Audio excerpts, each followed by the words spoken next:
Hello everyone, today we are going to talk about 10 natural ways to control diabetes and lower your blood sugar. These are all the foods that you can incorporate in your diet without having to take extra supplements. So, I'm Dr. Ahmed Ergin. I'm an endocrinologist, a diabetes education specialist, and metabolism expert. So, let's get started, guys. So the number one food in my list is spinach. Now, spinach is very versatile. You can cook it, you can use it in your salads.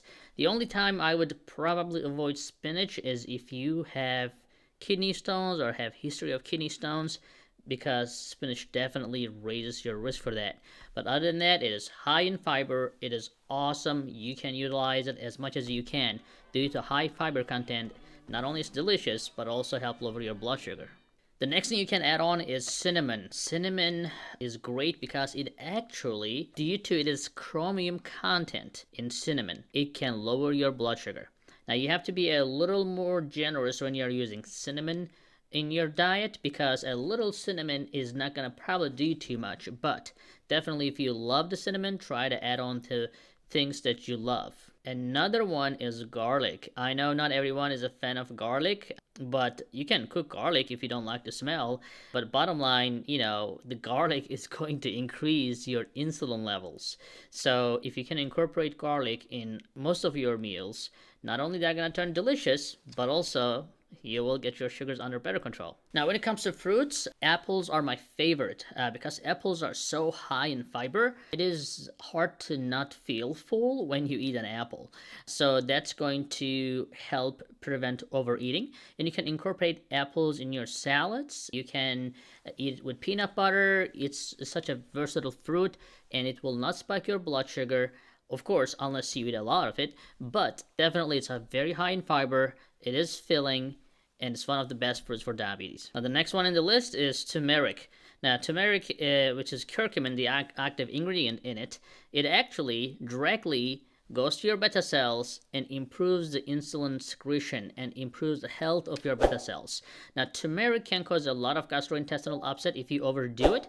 I would suggest that you kind of start slow and increase your turmeric in your diet to avoid the gastrointestinal distress, but definitely it's one of the best things as a diabetic you can use. Not only for diabetes or blood sugars, but turmeric also helps control joint pains as well. Now, bitter melon is the next one. Bitter melon is something that not very commonly found in the stores, but you can definitely find these in ethnic stores, and you can definitely cook bitter melon. I mean, we have a supplement that has a bitter melon just because the bitter melon is not necessarily a common item. But if you like the taste and if you can find some good recipes, bitter melon can actually increase your insulin secretion directly as well.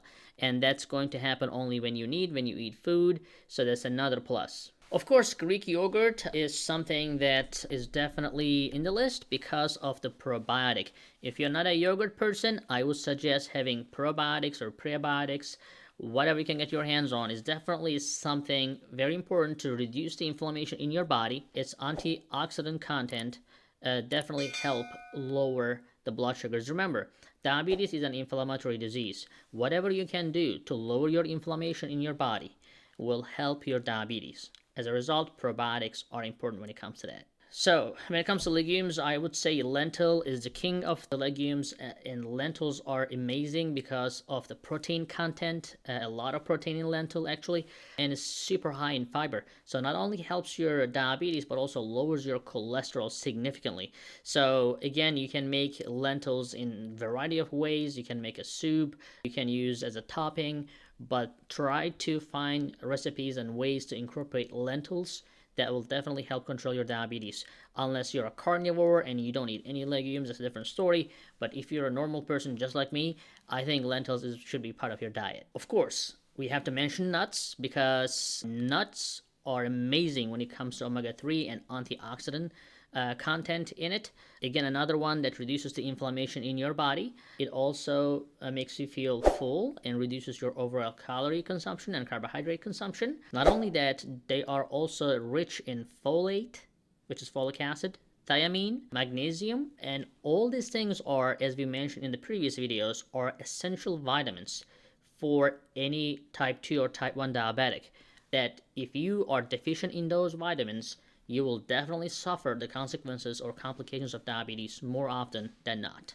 Last but not least, I would say broccoli, cauliflower, these type of vegetables are definitely high in the list. Again, they are very high in fiber, they're anti-inflammatory, antioxidant. Any food and vegetable that does that definitely will help your diabetes control. Again, don't be distracted by saying, oh, this increases my blood sugar, that increases my blood sugar. Concentrate on healthy foods, healthy lifestyle. Of course, if you're not exercising at all, and if you're overweight and you're not taking any medication, etc., anything can spike your blood sugar. But the answer is not to go and eat bacon or go eat processed meats and stuff like that, or go eat margarine. You have to make sure that you're still on a healthy diet, because your health is not just your blood sugar. Remember that, guys. We'll see you in the next video. Give a thumbs up, give a like, and please share our videos. Alright, thank you for watching, and I want you to be more informed and more educated. So to do that, go ahead and watch this next video right here.